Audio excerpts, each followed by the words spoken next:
রাসূলের মহব্বত নিয়ে ইলমুদ্দিন আল্লাহ তাআলার দুশমনকে দুনিয়া থেকে বিদায় করেছেন। ঈমানের জজবা, এটা ঈমানের মজবুতির কারণে আল্লাহ রাসূলের শানে বেয়াদবি করেছে, আল্লাহর সঙ্গে বেয়াদবি করেছে। যার কাউ যার পরো তাকে নিয়ে উল্টাপাল্টা করো, শরম করে না, লজ্জা লাগে না? শরম করে না, লজ্জা লাগে না? যে জন্যই মুহতারাম হাজিরিন, যতক্ষণ না পর্যন্ত আপনার দিল রসুলের মহাব্বতে ভরপুর না হবে, আল্লাহ রসুল বলে তুমি প্রকৃত মুমিনই না, প্রকৃত মুমিন না। যদি প্রকৃত মুমিন হতে হয় তাহলে সমস্ত কিছুর চাইতে আপনার বিবি, আপনার সন্তান, আপনার বাবা, আপনার ধন সম্পদ, আপনার ব্যবসা বাণিজ্য, সমস্ত কিছু থেকে যতক্ষণ না পর্যন্ত আপনার মহাব্বত রসুলের প্রতি বেশি না হবে ততক্ষণ পর্যন্ত আপনি মুমিন নয়। তো মুহতারাম হাজিরিন, আমরা দলকে সাপোর্ট করি, আওয়ামী লীগ করেন, বিএনপি করেন, জামাতে ইসলাম করেন, খেলাফত করেন, হেফাজত করেন, এ নিয়ে কোনো বাধা আছে? বাধা নেই। এ নিয়ে কোনো দলাদলি আছে? এগুলো নিয়ে কোনো মন্তব্য নেই।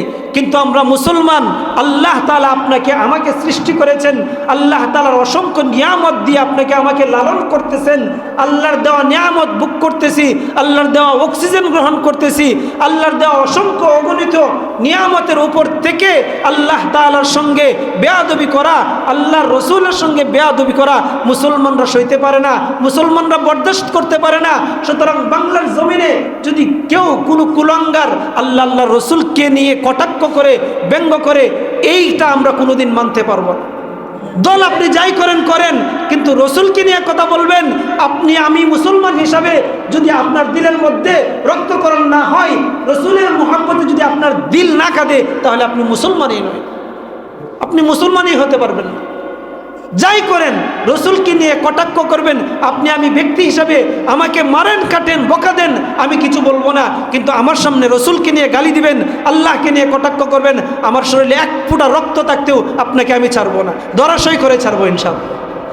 মুহতারাম হাজিরিন, আল্লাহ রসুলের যদি শাফায়াত পেতে হয়, রসুলের শাফায়াত যদি আপনি জরুরি মনে করেন, হাসরের মাঠে যদি রসুলের সাথে থাকতে হয়, রসুলের মহাব্বত আপনার দিলে 100% অবশ্যই অবশ্যই বদ্ধমূল করা লাগবে।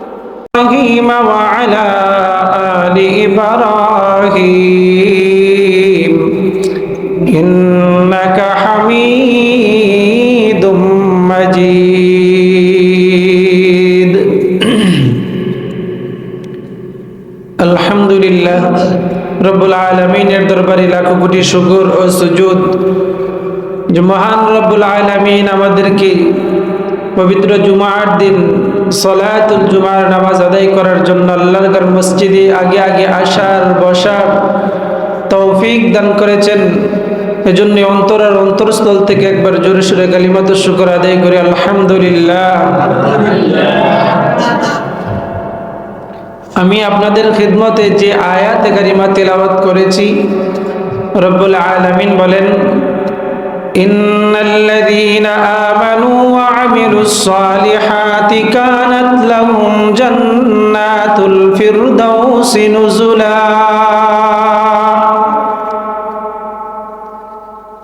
আয়াতে কারিমার মধ্যে আল্লাহ তাআলা বলেন, ইন্নাল্লাযীনা আমানু, নিশ্চয়ই যারা ঈমান এনেছে, ওয়া আমিলুস সালিহাতি, এবং নেক আমল করেছে, আল্লাহ তাআলা এই ঈমানদার আমলওয়ালা ব্যক্তির সুসংবাদ স্বরূপ বলেন, কানাত লাহুম জান্নাতুল ফিরদাউসি নুজুলা। এই বান্দার জন্য রব্বুল আলামিন জান্নাতুল ফিরদাউস প্রস্তুত করে রেখেছেন। সুবহানাল্লাহ। অপরদিকে কালামে পাকের অন্যত্র আল্লাহ তাআলা বলেন, ইন্নাল্লাযীনা কাফারু ওয়া মাতু ওয়া হুম কুফফার,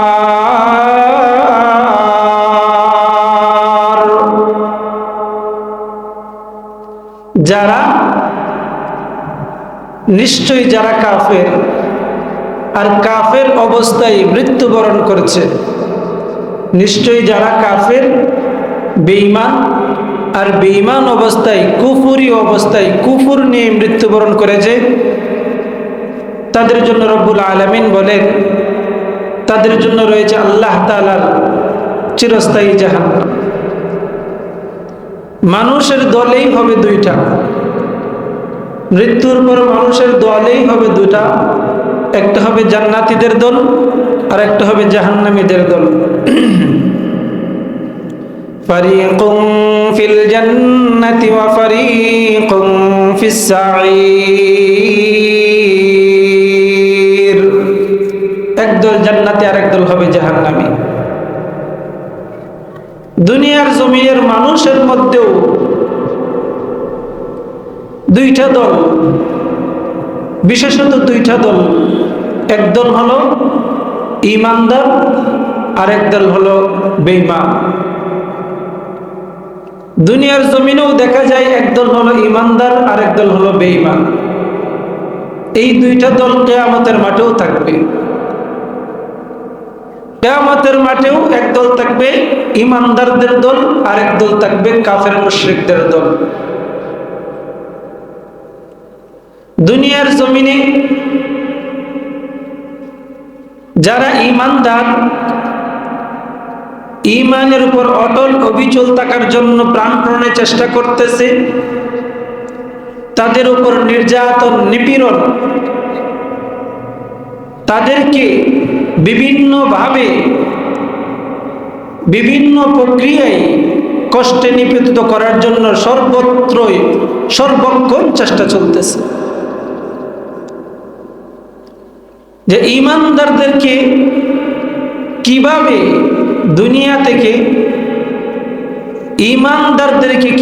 দুনিয়া থেকে মুছে দেওয়া যায়, ইসলাম ধর্মকে কিভাবে দুনিয়া থেকে মুছে দেওয়া যায়, এই জন্য সর্বোচ্চ চেষ্টা সর্বোচ্চ পায়তারা করতেছে। কিন্তু ইসলাম ধর্ম এমন এক মজবুত ধর্ম, যেই ধর্ম মুছে দেওয়ার চেষ্টা হাজারবার করেও ব্যর্থ হয়েছে, বর্তমানেও যারা করতেছে তারাও ব্যর্থ হবে, অদূর ভবিষ্যতে যারা করবে তারাও ব্যর্থ হবে।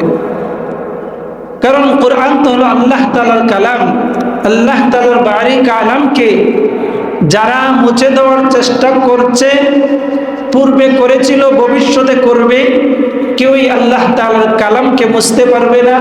আল্লাহ তাআলার কালামের একটা অক্ষরও হেরফের করতে পারবে না, বরং তাদের জীবন দুনিয়া এবং আখিরাতে ধ্বংস হয়ে যাবে।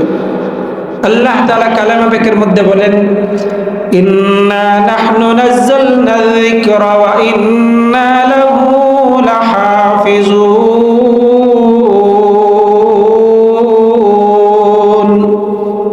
কুরআনুল কারীম আমি নিজে নাযিল করেছি আর এর হেফাজত করি আমি আল্লাহ তাআলা স্বয়ং নিজেই। কুরআনুল কারীমের মালিক যেহেতু আল্লাহ তাআলা, আর এর হেফাজতের দায়িত্ব নিয়েছেন যখন আল্লাহ, তাহলে দুনিয়ার মাখলুক, দুনিয়ার কোন শক্তি আল্লাহ তাআলার সৃষ্টি আল্লাহ তাআলার কালামকে মুছার ক্ষমতা রাখে না, কিন্তু যেইবা যারা চেষ্টা করে, এদের ক্ষুদ্র জ্ঞান থাকার কারণে, এদের না বোঝার কারণে এরা আল্লাহ তাআলার সঙ্গে যুদ্ধ ঘোষণা করে, রাসূলের সঙ্গে যুদ্ধ ঘোষণা করে, ঈমানদারদের সঙ্গে যুদ্ধ ঘোষণা করে, স্বল্পতার কারণে, জ্ঞানের স্বল্পতার কারণে।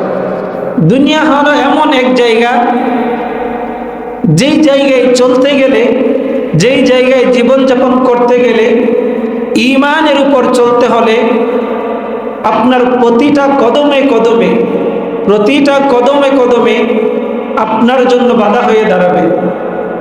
আল্লাহর পথে, আল্লাহ রসুলের দেখানো পথে যদি আপনি চলতে যান, তাহলে আপনার ঘাটে ঘাটে আপনার বিপদ আসবে।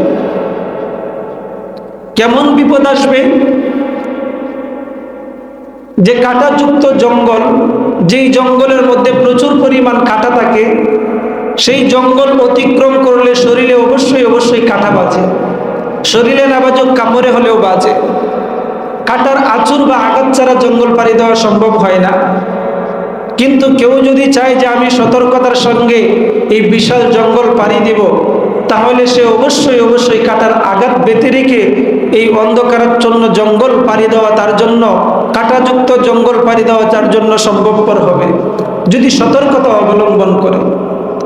ঠিক তদ্রূপভাবে দুনিয়ার জমিনে বর্তমান জামানায় গুনাহ আর গুনাহ, অপরাধ আর অপরাধ, একজন মুমিনের জন্য, ঈমানদারদের জন্য এই গুনাহযুক্ত দুনিয়ায়, অপরাধযুক্ত দুনিয়ায় চলতে গেলে তার গাঁটে গাঁটে, কদমে কদমে বাধা আসবে।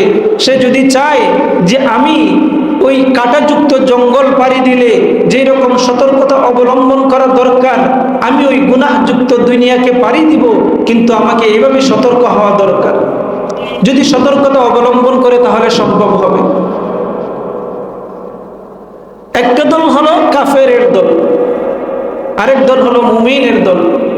আমরা ঈমানদার হিসাবে, মুমিন হিসাবে, যেহেতু আমরা ঈমানদার দাবি করি, মুমিন দাবি করি, এজন্য আমরা ঈমানদারদের সাথে আমাদের জীবন পরিচালনা করা লাগবে। আর যদি আমরা ঈমানদারদের পথ, সাহাবায়ে কেরামের পথ, নবী রাসূলগণের পথ, আল্লাহর দেওয়া নির্দেশিত পথকে বাদ দিয়ে শয়তানের পদাঙ্ক অনুসরণ করি, মানুষের মতাদর্শ অনুসরণ করি, নিজের নফসের কাহেসাতের অনুসরণ করি, তাহলে আমি শয়তানের দলের অন্তর্ভুক্ত হয়ে যাব। মুহতারাম হাজিরিন, আল্লাহ তাআলা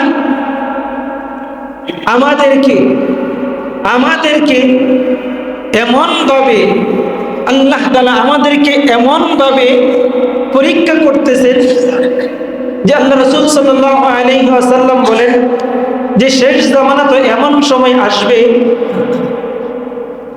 যে সময়ে ঈমান রে ধরে রাখা এত কষ্টকর হবে, ঈমান ধরে রাখা এত কষ্টকর হবে যে হাতের তালুর মধ্যে জ্বলন্ত আঙ্গার, কয়লা, জ্বলন্ত আঙ্গার রাখলে যেরকম কষ্ট হবে তার চেয়েও বেশি কষ্ট হবে শেষ জামানায় ঈমানকে ধরে রাখা। কখন আপনার ঈমান আসলো, কখন গেল আপনি বলতেও পারবেন না। তো মুহতারাম হাজিরিন, আল্লাহর পয়গম্বর মুহাম্মদুর রাসূলুল্লাহ সাল্লাল্লাহু আলাইহি ওয়াসাল্লাম বলেন, যার সাথে যার মহব্বত তার সাথে তার হাসর নাসর, তার সাথে তার কিয়ামত। এখন আমরা আল্লাহ রাসূল সাল্লাল্লাহু আলাইহি ওয়াসাল্লামের উম্মত হিসাবে আমরা তো অবশ্যই চাই যে আমরা কিয়ামতের ময়দানে, হাসরের ময়দানে আল্লাহর পয়গম্বর রাসূল আরবি মুহাম্মদুর রাসূলুল্লাহ সাল্লাল্লাহু আলাইহি ওয়াসাল্লামের সাথে আমাদের হাসর হোক। এটা তো আমরা অবশ্যই চাই। এটা তো আমরা কেউ চাই না যে আমাদের হাসর হোক ফেরাউন, নমরুদ, হামান, কামান, আবু জাহেল, উতবা, শাইবা, তাদের মতো, তাদের সাথে আমাদের হাসর হোক। এটা আমরা চাই না। আমরা চাই মুত্তাকিনদের সাথে, আমরা চাই সাহাবাদের সাথে, আমরা চাই নবী রাসূলগণদের সাথে আমাদের হাসর হোক। যদি আমাদের হাসর নবী রাসূলগণদের সাথে হতে হয় তাহলে অবশ্যই আল্লাহ রসুলের মহব্বত আপনার দিলে, আমার দিলের মধ্যে পয়দা করা লাগবে। আপনি চান যে রসুলের মহব্বত আপনার দিলের মধ্যে পয়দা হোক, যদি চান তাহলে অবশ্যই আল্লাহ রসুলের দেওয়া পথ অনুযায়ী জীবন পরিচালনা করা লাগবে। জবানে বলি রসুলকে মহব্বত করি, কিন্তু কার্যকলাপে এর ভিন্ন। জবানে বলি রসুলকে মহব্বত করি, কিন্তু আমার কার্যকলাপ ভিন্ন,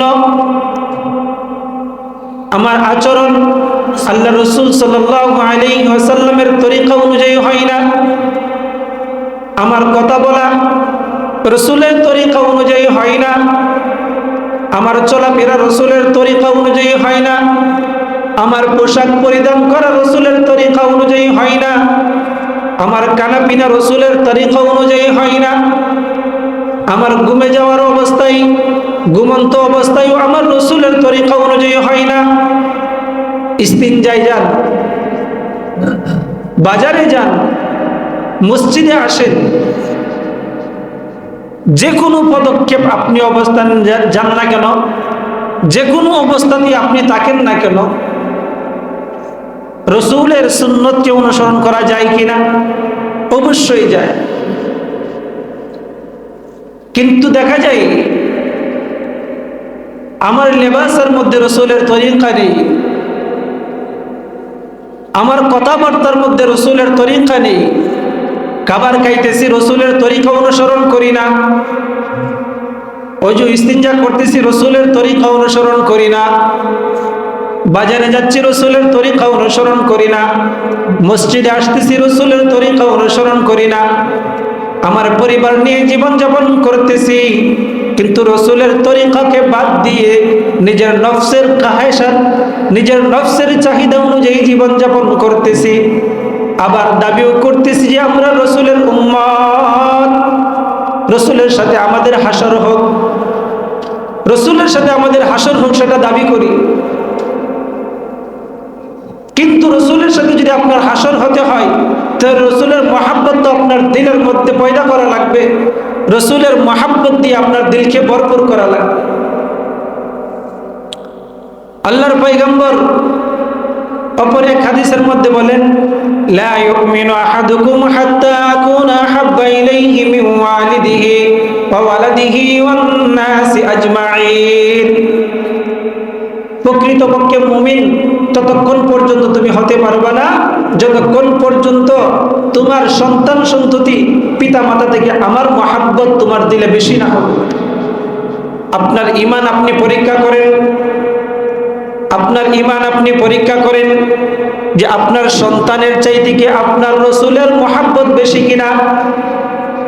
আপনি আপনার ঈমান নিজে নিজেই পরীক্ষা করেন, আপনার পিতার চেয়ে আপনার রসুলের প্রতি মহাব্বত বেশি কিনা, আপনার বিবির চাইতে আপনার রসুলের মহাব্বত বেশি কিনা, আপনার ধন সম্পদ থেকে আপনার রসুলের মহাব্বত বেশি কিনা, আপনার বাসস্থান থেকে আপনার রসুলের মহাব্বত বেশি কিনা। যদি আপনার রসুলের মহাব্বত সর্বক্ষেত্রে দেখেন, নিজের সন্তানের চাইতেও বেশি দেখেন, তাহলে মনে করবেন যে আপনার ঈমান মজবুত। আর যদি আপনার সন্তান সন্ততি, বিবি বাচ্চা, বন্ধু বান্ধব, ব্যবসা বাণিজ্য এগুলোর চাইতে যদি রসুলের মহাব্বত কম থাকে তাহলে আপনার ঈমান দুর্বল, কমজোর। এই দুর্বল ঈমান নিয়ে রসুলের শাফায়াত কিভাবে পাবো? এই কমজোর দুর্বল ঈমান নিয়ে রসুলের শাফায়াত পাওয়াটা কঠিন হয়ে যাবে।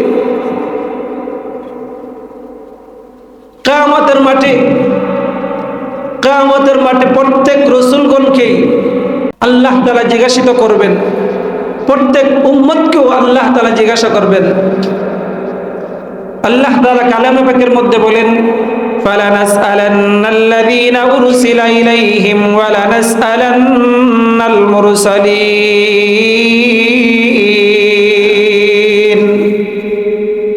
যত পয়গম্বর দুনিয়াতে আল্লাহ তাআলা প্রেরণ করেছেন, সমস্ত পয়গম্বরগণদেরকে আল্লাহ তাআলা তার উম্মতের ব্যাপারে জিজ্ঞাসা করবেন।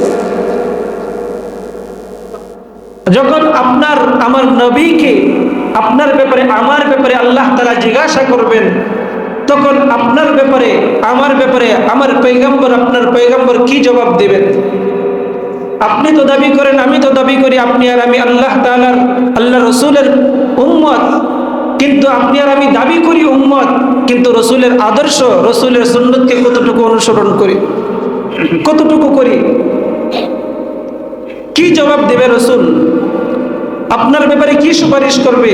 কারণ যখন দেখবে আপনার চেহারায় দাড়ি নেই, আপনার চেহারায় আল্লাহ রসুলের সুন্নত নেই, আপনার চুলের কাটিং ঠিক নেই, আপনার পরিধেয় লেবাস ঠিক নেই, আপনার চলাফেরা কথাবার্তা কোনো কিছুই রসুলের তরিকা অনুযায়ী নেই, তখন আপনার ব্যাপারে রসুল কি সুপারিশ করবে বলেন? এই জন্য যতক্ষণ না পর্যন্ত আপনার সমস্ত কিছুর চাইতে রসুলের প্রতি মহাব্বত বেশি না হবে, ততক্ষণ পর্যন্ত আর আপনি আর আমি প্রকৃত ঈমানদার হতে পারলাম না। মুহতারাম হাজিরিন, বর্তমান জামানায় এই সময় এমন একটা সময় চলতেছে, যে সময়ের মধ্যে মানুষ নিজের ঈমান ধরে রাখা কঠিন অবস্থা, নিজের ঈমানটাকে ধরে রাখা কঠিন অবস্থা। এমন একটা সময় চলতেছে, ফিতনার যুগ চলতেছে এখন।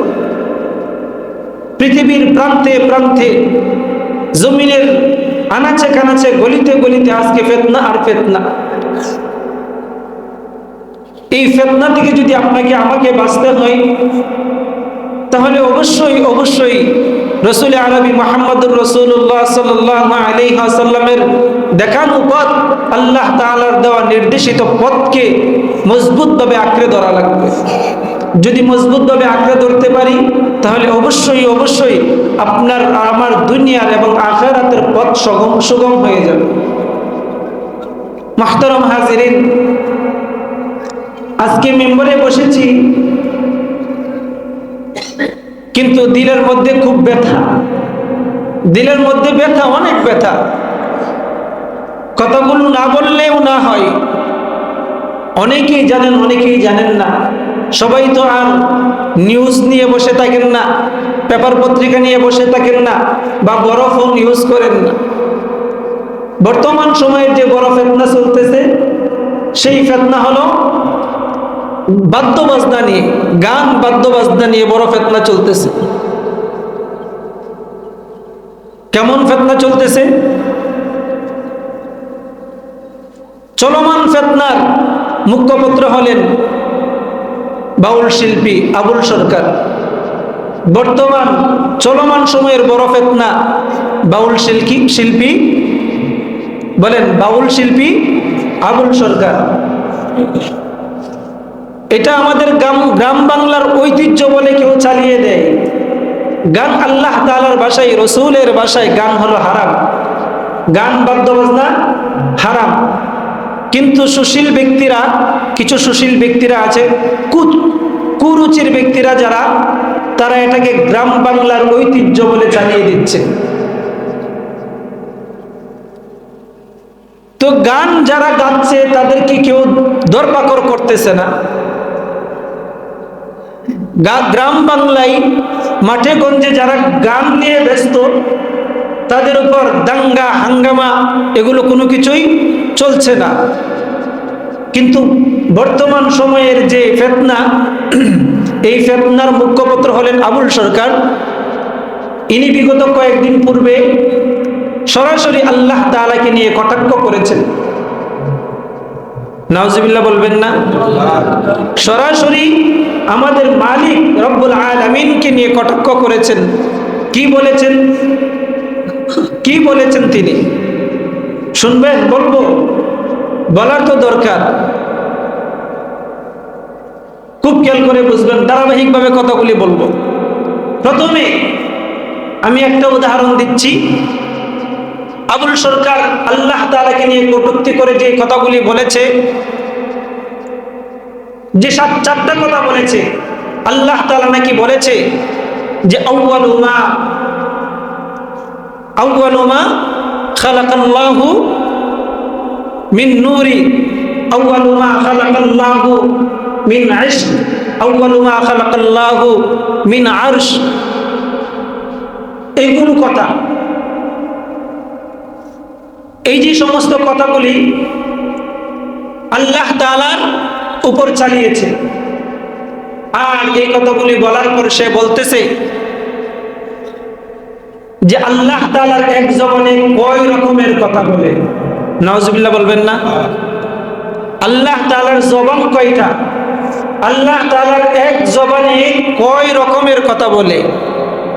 আমরা সাধারণত যদি কেউ এক জবানে একাধিক রকমের কথা বলে, তাহলে আমরা এটাকে মুখ বলি না।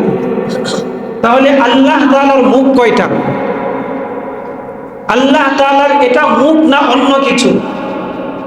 আল্লাহ তাআলার এটা মুখ না অন্য কিছু, সেটাও তার জানার দরকার। নাউজুবিল্লাহ বলবেন না? তো এই ধরনের মন্তব্য আল্লাহ তাআলাকে নিয়ে সে করেছে। দ্বিতীয় আরেকটা মন্তব্য সে কি করেছে? কুরআনুল কারীমের 114টা সূরা, শেষ সূরা হলো সূরাতুন নাস। এই সূরা নাস নিয়েও সে মন্তব্য করেছে। বিসমিল্লাহির রহমানির রহিম। কুল আউযু বিরাব্বিন নাস মালিকিন নাস ইলাহিন নাস মিন শাররিল ওয়াসওয়াসিল খান্নাস আল্লাযী ইউওয়াসওয়িসু ফী সুদুরিন নাস মিনাল জিন্নাতি ওয়ান নাস। এই সূরা আল্লাহ তাআলা নাযিল করেছেন সর্বশেষ সূরা হিসেবে। এই সূরা নিয়েও তিনি ব্যঙ্গ করেছেন। কে বলেছেন? যে আল্লাহ তাআলা বলে কুল আউযু বিরাব্বিন নাস মালিকিন নাস ইলাহিন নাস মিন শাররিল ওয়াসওয়াসিল খান্নাস আল্লাযী ইউওয়াসওয়িসু ফী সুদুরিন নাস মিনাল জিন্নাতি ওয়ান নাস। প্রত্যেক আয়াতের শেষে যেই নাস শব্দ আছে সেই শব্দগুলোর অর্থ হলো মানুষ। কি নাস শব্দের অর্থ কি? মানুষ। সে অর্থ করেছে কি? সে অর্থ করেছে নাচ। সে অর্থ করেছে কি? নৃত্য। নাউজুবিল্লাহ বলবেন না। সে কি অর্থ করেছে? কি বলে? যে আল্লাহ তাআলাই তো বলেছে কুল আউযু বিরাব্বিন নাস, নাসার কথা কইছে, মালিকিন নাস আবার নাসার কথা কইছে, ইলাহিন নাস আবার নাসার কথা কইছে, মিন শাররিল ওয়াসওয়াসিল খান্নাস আবার নাসার কথা কইছে, আল্লাযী ইউওয়াসওয়িসু ফী সুদুরিন নাস আবার আল্লাহ নাসার কথা কইছে। এই জন্যই তো আমরা নাচি। আবুল সরকার এমন মন্তব্য করেছে এই সূরাকে নিয়ে। নাউজুবিল্লাহ বলবেন না। যে আল্লাহ তাআলাকে নিয়ে মন্তব্য করতে পারে, যে আল্লাহ তাআলাকে নিয়ে মন্তব্য করতে পারে, তার মন্তব্য এমন মন্তব্যর তীব্র প্রতিক্রিয়া মুসলমানদের দিলে জন্মায় কি জন্মায় না? তীব্র প্রতিক্রিয়া মুসলমানদের দিলে জন্মায় কি জন্মায় না? সমস্ত কিছু আল্লাহ তাআলার। তাহলে এই দুনিয়ার জমিনে আইন হবে কার? বলেন, এই জমিনে আইন হবে কার? মানুষ আল্লাহ, দেওয়া রিজিক আমরা আল্লাহর, রিজিকও আল্লাহ। আল্লাহর কাছে আল্লাহর নাফরমানি করা কি শোভা পা? আল্লাহর নেয়ামত কাছে আল্লাহর নাফরমানি করা কি শোভা পা? তো আল্লাহ তাআলার কালামে পাকের ভাষায় যেই বা যারা আল্লাহ তাআলাকে নিয়ে বিদ্রূপ করবে, কটাক্ষ করবে, তাকে কতলের নির্দেশ দেওয়া আছে। আর রাষ্ট্রীয় আইনে নির্দেশ দেওয়া আছে তাকে 253 নম্বর ধারায় সম্ভবত 2 বছরের কারাদণ্ড। যে আল্লাহ তাআলাকে নিয়ে এই বাউল শিল্পীরা এইরকম ভাবে মন্তব্য করে। আরেক বাউল নাম হলো আনোয়ার সরকার। কি নাম বলেন? আনোয়ার সরকার। তার জবান দিয়ে এরকম অকথ্য কথাও বাহির হয়েছে। সে বলে যে আদম আলাইহিস সালাতু ওয়াস সালাম তো লম্বা ছিল 120 হাত। তার জবান দিয়ে উচ্চারণ করতেও কষ্ট হয়, কিন্তু তাদের এই সমস্ত কুকথাগুলো জানানো দরকার। সে একথাও বলে যে তাহলে আদম আলাইহিস সালাতু ওয়াস সালামের গুপ্তাঙ্গ ছিল 14 হাত বা 17 হাত, আমাদের কেন এত ছোট? কি মন্তব্য করে বলেন? কি মন্তব্য করে বলেন? এই সমস্ত মন্তব্য, এই সমস্ত কথা মুসলমানদের দিলে রক্তকরণ হয় কিনা? মুসলমানদের দিলে রক্তকরণ হয় কিনা? এই জন্য মুসলমান জাতি আমাদের, যাদের মধ্যে ঈমানের জজবা আছে, যাদের মধ্যে ঈমানের প্রতীক আছে, তারা যখন এই বাউলদের বিরুদ্ধাচরণ করলো, প্রতিবাদ করলো, তখন এক গোষ্ঠী তাদেরকে সাপোর্ট দিয়ে আমাদের মতো যারা ঈমানের জজবা নিয়ে বাউলদেরকে প্রতিহত করেছে, তাদের পক্ষ নিয়ে কি বলে? যে মুসলমানরা বা ইসলামপন্থীরা ধর্মান্ধ। আমরা কি ধর্মান্ধ? আমরা ধর্মান্ধ। এই কথা কে বলেছে? স্পষ্ট বলার এই দরকার। এই কথা বলেছে বিএনপির মির্জা ফখরুল ইসলাম আলমগীর। স্পষ্টত এই কথা বলেছে যে যারা তাদেরকে আক্রমণ করেছে মোল্লারা নাকি ধর্মান্ধ, মোল্লারা মৌলভীবাদরা নাকি ধর্মান্ধ। একথা স্পষ্ট বলতে চাই। আগামীর দিন আসবে, ধর্মান্ধের এই দিন আসবে। ধর্মান্ধরাই আগামীর দিনে বাংলাদেশের রাজত্ব কায়েম করবে। স্পষ্ট লিখে রাখেন, এটা স্পষ্ট লিখে রাখেন আপনারা। আজ না হয় কাল, কাল না হয় পরশু, সারা পৃথিবীর আনাচে কানাচে ইসলামের পতাকা উড্ডীন হবে ইনশাআল্লাহ। আজকে যারা মুসলমানদের বিরোধিতা করতেছো, মুসলমানদের বিরোধিতা করতেছো, তোমরা ইতিহাস জানো না? অতীতের ইতিহাস থেকে তো শিক্ষা নেওয়া দরকার। ফেরাউন, নমরুদ ইসলাম এবং ইসলামকে মুছে দেওয়ার জন্য বহুত পায়তারা করেছে, মুছতে পারে নাই।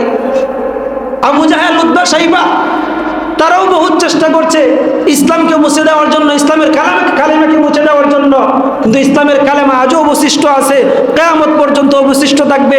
কিন্তু আবু জাহেল, উতবা, সাইবা তারা দুনিয়ার জমিনে নাই, নিকৃষ্ট হয়ে তারা দুনিয়া থেকে বিদায় নিয়েছে। তাদেরকে মানুষ স্মরণ করে, ঘৃণার সুরে স্মরণ করে। তাহলে আমার প্রশ্ন হলো, তুমি মুসলমান না হিন্দু? তুমি মুসলমান না অন্য কিছু? সেটার জবাব আমাদের আগে দরকার। কারণ যে আল্লাহ তাআলাকে নিয়ে কটাক্ষ করেছে, আল্লাহর কালামে পাককে নিয়ে কটাক্ষ করেছে, তুমি যদি তাকে সাপোর্ট করে থাকো তাহলে অবশ্যই অবশ্যই তুমিও তার দলের, তুমিও তার দলের।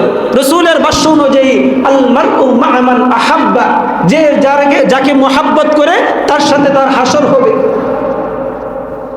তাহলে স্পষ্ট কথা আমরাও এটা বলতে চাই, আপনিও একজন ওই বাউল আবুল সরকারের মতো আপনিও একজন নাস্তিক, মুরতাদ, আল্লাহ তাআলার একজন দুশমন। স্পষ্ট কথা। মুসলমানদের দিলের মধ্যে রক্তকরণ হয়। আজকে মুসলমানরা এর প্রতিবাদ করাই এক শ্রেণী কিছু বুটের আশায়। রসুলের হাদিস পূর্বেই বলেছি, আল মারউ মা মান আহাব্বা, যে যাকে মহাব্বত করবে সে তার সাথে তার হাসর হবে।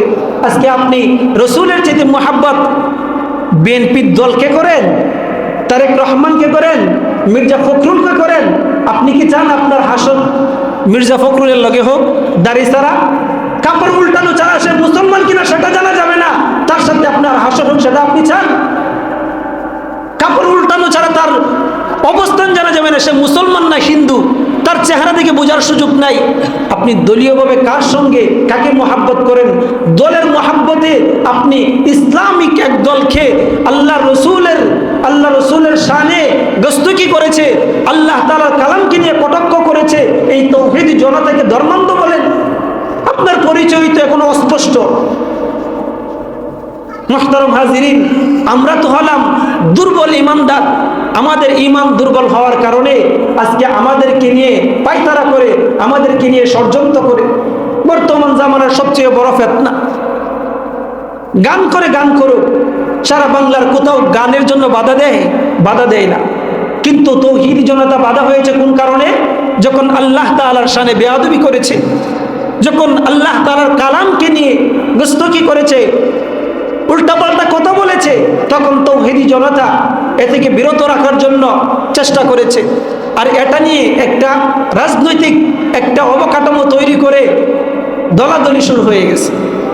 তো আজকে আমাদের ইমানের দুর্বলতার কারণে আজকে তারা কাফের মুশরিকরা, বেঈমানরা ছদ্মবেশে আমাদেরকে বিভিন্ন ভাবে ঘায়েল করার চেষ্টা করতেছে। মুহতারাম হাজিরিন, তারা এটাও বলে যে এটা নাকি মানুষের বাক স্বাধীনতা যদি এটা হয় যে আল্লাহ তাআলাকে নিয়ে কটাক্ষ করা, রসুলের সম্মান ইজ্জত নিয়ে কটাক্ষ করা যদি বাক স্বাধীনতা হয়ে থাকে, তাহলে স্পষ্ট কথা, যদি তারা এটা বলে থাকে আল্লাহর রসুলকে নিয়ে কথা বলা এটা তাদের বাক স্বাধীনতা, তাহলে এটা আমরা আরো স্পষ্ট করে বলবো, আমাদের হাত দ্বারা, নিজেদের শক্তি দ্বারা এই আল্লাহর দুশমনদেরকে জবাই করে হত্যা করা এটা আমাদের হাতের স্বাধীনতা। কথা বলেন ঠিক কিনা?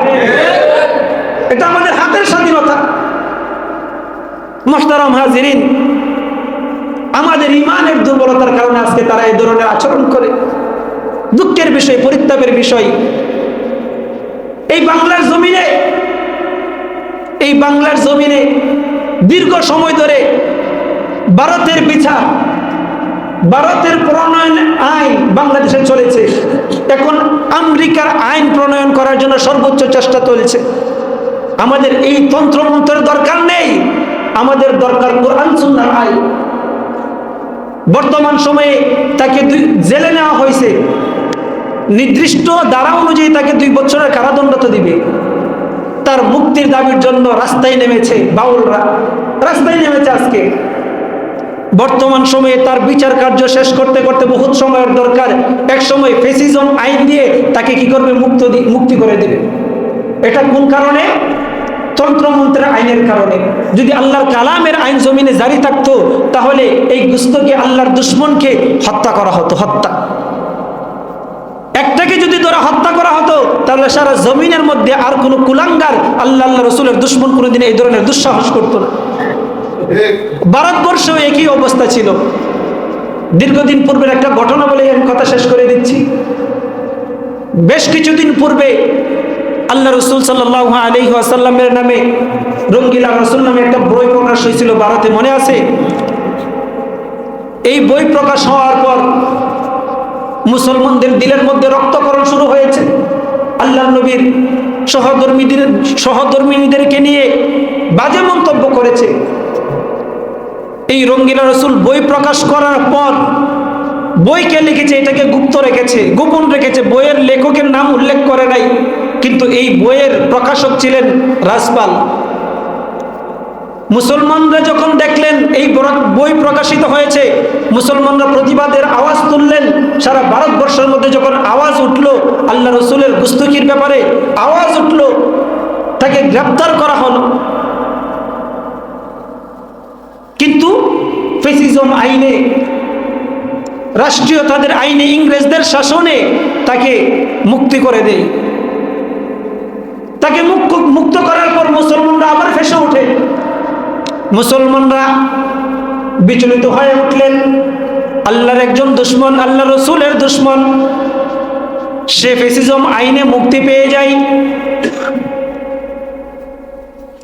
প্রত্যেকটা মুসলমানের দিলের মধ্যে যখন রক্তকরণ শুরু হয়, দিল্লির প্রত্যেকটা মসজিদে মসজিদে, দিল্লির প্রত্যেকটা গলিতে গলিতে আল্লাহর রসুলের অবমাননাকারী দুশমনের প্রতিবাদ শুরু হলো। মসজিদের মধ্যে মিম্বরে বসে শাহ আতাউল্লাহ বুখারী রহমতুল্লাহি আলাইহি যখন বয়ান করতেছিলেন, ওজুরে কাঁদতেছিলেন, আল্লাহ রসুলের দুশমনের বিচার হয় নাই জমিনে। আল্লাহ রসুলকে অবমাননা করার পরেও, রসুলকে নিয়ে কটাক্ষ করার পরেও এই রসুলের দুশমনের বিচার হয় নাই। দিল বরাক্রান্ত অবস্থায় যখন বয়ান করতেছিলেন, তখন আল্লাহ রসুলের এক আশিক, যার দিল ছিল রসুলের মহাব্বতে ভরা, যার নাম ছিল ইলমুদ্দিন, রসুলের এই অবমাননার ঘটনা শোনার পর সে আর স্থির থাকতে পারলেন নাই। মসজিদের বয়ান শোনার পর সে নিজের বাড়িতে চলে গেলেন। কাপনের কাপড় খরিদ করলেন, মায়ের কাছ থেকে বিদায় নেওয়ার জন্য গেলেন। মায়ের কাছে গিয়ে বলতেছেন, আম্মাজান আপনি আমাকে শেষবারের মতো বিদায় দেন। আম্মাজান বলে, কোথায় যাইবা, কেন তোমাকে বিদায় দিব? ইলমুদ্দিন বলে, মা আপনার কাছে আমি শেষ বিষয় বিদায়ের জন্য এই জন্য এসেছি, আল্লাহ রসুলের এক দুশমন আল্লাহর পয়গম্বরকে নিয়ে বিভিন্ন কটাক্ষ করেছে। এই দুশমন যতদিন পর্যন্ত দুনিয়ার জমিনে বেঁচে থাকবে, আমার রসুলের মহাব্বতে আমার দিলটা বরাক্রান্ত, যতক্ষণ না পর্যন্ত তাকে আমি দুনিয়ার জমিন থেকে বিদায় না করতে পারবো, ততক্ষণ পর্যন্ত আমি শান্ত হব না। আমার দিল উতলে গেছে, আমার দিল বরাক্রান্ত, আমার রসুলের দুশমনকে বিদায় না করা পর্যন্ত আমি বাড়িতে ফিরবো না। শেষবারের মতো আপনি আমাকে বিদায় দেন, শেষবারের মতো আপনি আমাকে বিদায় দেন। মায়ের কাছ থেকে বিদায় নিয়ে ইলমুদ্দিন রহমতুল্লাহি আলাইহি বাইন হয়ে গেলেন। রাজপাল নামক এই ব্যক্তির বাসা খুঁজে বাহির করলেন, যেটাই তাকে সেটাই গেলেন, গিয়ে রাজপালের সামনে হাজির হয়ে গেলেন। ঘটনা সংক্ষিপ্ত করতেছি। রাজপালের বাসায় গিয়ে হাজির হয়ে গেলেন। আল্লাহ রসুলের দুশমন এই রাজপালকে একাধিক আঘাত করে সিনার মধ্যে তাকে দুনিয়া থেকে বিদায় করে দিলেন। সুবহানাল্লাহ। রসুলের মহাব্বত দিলের মধ্যে থাকার কারণে, রসুলের মহাব্বত কেমন মহাব্বত ছিল, ছুরি আঘাতে রাজপালকে দুনিয়া থেকে বিদায় করলেন। বিদায় করে তিনি কোথাও পালালেন না, বিদায় করে তিনি কোথাও দৌড় দিলেন না। বাহিনী, রাষ্ট্রীয় বাহিনী তাকে যথাক্রমে গ্রেফতার করলেন, জেলে পাঠিয়ে দেওয়া হলো। রাষ্ট্রীয় আইনে তাকে ফাঁসির মঞ্চে ঝুলানোর নির্দেশ দেওয়া হলো। ওইদিকে সারা দুনিয়ার মুসলিম খুশিতে বাকবাকুম যে আল্লাহর একজন দুশমন দুনিয়া থেকে বিদায় হয়েছে। কিন্তু ওইদিকে ইলমুদ্দিনের ফাঁসির রায় হয়ে গেছে। ফাঁসির রায় হয়ে যাওয়ার কারণে প্রত্যেকটা মুসলমানের দিলে আবারও রক্তকরণ হচ্ছে। ওই সময় সারা দুনিয়ার মুসলিম যত উকিল ছিল, সমস্ত ব্যারিস্টাররা ইলমুদ্দিনের পাশে দাঁড়ানোর চেষ্টা করেছে, ইলমুদ্দিনের পাশে দাঁড়ালো, ইলমুদ্দিনের ফাঁসির রায় হয়ে গেছে, ফাঁসি দেওয়া হবে। ইলমুদ্দিনের সঙ্গে ব্যারিস্টাররা গিয়ে সাক্ষাৎ করে বলল যে হে ইলমুদ্দিন, তুমি আমাদেরকে শুধুমাত্র একটা কথা বলবা, যদি একটা জবানবন্দি তুমি কোর্টে দাঁড়িয়ে দিতে পারো তাহলে তোমার ফাঁসির কাষ্ঠ থেকে আমরা বাঁচাতে পারবো। ইলমুদ্দিন বলে কি কথা বলতে হবে? বলতেছেন যে যদি তুমি এই কথা বলতে পারো, যখন আমি তাকে আঘাত করেছিলাম আমার জেহেন শক্তি ঠিক ছিল না, আমার মস্তিষ্ক ভালো ছিল না, আমি কি থেকে কি করেছি আমি নিজেই বলতে পারি না, তাহলে একটা সুযোগ হয়ে যাবে, অন্ততপক্ষে তোমাকে ফাঁসির কাষ্ঠ থেকে বাঁচিয়ে তোমাকে যাবজ্জীবনের আযাব থেকে আমরা অন্ততপক্ষে বাঁচিয়ে রাখতে পারবো। ইলমুদ্দিন রাহমাতুল্লাহি আলাইহি বলেন, হে দুনিয়ার উকিলরা, তোমরা কি চাও যে আমি জান্নাতের পথে তোমরা বাধা হয়ে দাঁড়াবে? সুবহানাল্লাহ বলবেন না? ইলমুদ্দিন রাহমাতুল্লাহি আলাইহি বলেন, তোমরা কি চাও যে আমি আমার আল্লাহ তাআলার তৈরি জান্নাতে তোমরা বাধা হয়ে দাঁড়াও? আমাকে যখন এই ফাঁসির কাষ্ঠে নির্দেশ দেওয়া হয়েছে, ফাঁসির রায় দেওয়া হয়েছে, গত রাতে আমি স্বপ্ন দেখেছি রাসূল আরবি মুহাম্মদুর রাসূলুল্লাহ সাল্লাল্লাহু আলাইহি ওয়াসাল্লাম আমার কাছে এসেছেন। একদিকে আবু বকর, আরেকদিকে উমর। তারা এসে আমাকে বলতেছে, হে ইলমুদ্দিন, আসো আসো, আল্লাহর তৈরি জান্নাতে পৌঁছানোর জন্য আমি তোমার জন্য অপেক্ষমান। সুবহানাল্লাহ বলবেন না? সুবহানাল্লাহ। রাসূলের মহব্বত, রাসূলের মহব্বত নিয়ে ইলমুদ্দিন আল্লাহ তাআলার দুশমনকে দুনিয়া থেকে বিদায় করেছেন। ঈমানের জজবা এটা, ঈমানের মজবুতির কারণে আল্লাহ রাসূলের শানে বেয়াদবি করেছে, আল্লাহর সঙ্গে বেয়াদবি করেছে। যার কাউ যার পরো তার তাকে নিয়ে উল্টাপাল্টা করো, শরম করে না, লজ্জা লাগে না? শরম করে না, লজ্জা লাগে না? যে জন্যই মুহতারাম হাজিরিন, যতক্ষণ না পর্যন্ত আপনার দিল রাসূলের মহব্বতে ভরপুর না হবে, আল্লাহ রাসূল বলে তুমি প্রকৃত মুমিনই না, প্রকৃত মুমিন না। যদি প্রকৃত মুমিন হতে হয় তাহলে সমস্ত কিছুর চাইতে আপনার বিবি, আপনার সন্তান, আপনার বাবা, আপনার ধন সম্পদ, আপনার ব্যবসা বাণিজ্য, সমস্ত কিছু থেকে যতক্ষণ না পর্যন্ত আপনার মহব্বত রাসূলের প্রতি বেশি না হবে ততক্ষণ পর্যন্ত আপনি মুমিন নয়। তো মুহতারাম হাজিরিন, আমরা দলকে সাপোর্ট করি, আওয়ামী লীগ করেন, বিএনপি করেন, জামাতে ইসলাম করেন, খেলাফত করেন, হেফাজত করেন, এ নিয়ে কোনো বাধা আছে? বাধা নেই। এ নিয়ে কোনো দলাদলি আছে? এগুলো নিয়ে কোনো মন্তব্য নেই। কিন্তু আমরা মুসলমান, আল্লাহ তাআলা আপনাকে আমাকে সৃষ্টি করেছেন, আল্লাহ তাআলার অসংখ্য নিয়ামত দিয়ে আপনাকে আমাকে লালন করতেছেন, আল্লাহর দেওয়া নিয়ামত ভোগ করতেছি, আল্লাহর দেওয়া অক্সিজেন গ্রহণ করতেছি, আল্লাহর দেওয়া অসংখ্য অগণিত নিয়ামতের উপর থেকে আল্লাহ তাআলার সঙ্গে বেয়াদবি করা, আল্লাহর রাসূলের সঙ্গে বেয়াদবি করা মুসলমানরা সইতে পারে না, মুসলমানরা বরদাস্ত করতে পারে না। সুতরাং বাংলার জমিনে যদি কেউ কোনো কুলাঙ্গার আল্লাহ রসুলকে নিয়ে কটাক্ষ করে, ব্যঙ্গ করে, এইটা আমরা কোনোদিন মানতে পারবো না। দল আপনি যাই করেন করেন, কিন্তু রসুলকে নিয়ে কথা বলবেন, আপনি আমি মুসলমান হিসাবে যদি আপনার দিলের মধ্যে রক্তকরণ না হয়, রসুলের মহব্বতে যদি আপনার দিল না কাঁদে, তাহলে আপনি মুসলমানই নয়, আপনি মুসলমানই হতে পারবেন না। যাই করেন রসুলকে নিয়ে কটাক্ষ করবেন, আপনি আমি ব্যক্তি হিসাবে আমাকে মারেন, কাটেন, বকা দেন, আমি কিছু বলবো না, কিন্তু আমার সামনে রসুলকে নিয়ে গালি দিবেন, আল্লাহকে নিয়ে কটাক্ষ করবেন, আমার শরীরে এক ফোঁটা রক্ত থাকতেও আপনাকে আমি ছাড়বো না, ধরাশয় করে ছাড়বো ইনশাআল্লাহ। মুহতারাম হাজিরিন, আল্লাহ রসুলের যদি শাফায়াত পেতে হয়, রসুলের শাফায়াত যদি আপনি জরুরি মনে করেন, হাসরের মাঠে যদি রসুলের সাথে থাকতে হয়, রসুলের মহব্বত আপনার দিলে 100% অবশ্যই অবশ্যই বদ্ধমূল করা লাগবে। আল্লাহ তাআলা আপনাকে আমাকে রসুলের মহব্বত দিয়ে দিলকে পরিপূর্ণ করার চেষ্টা করুন। সবাই বলে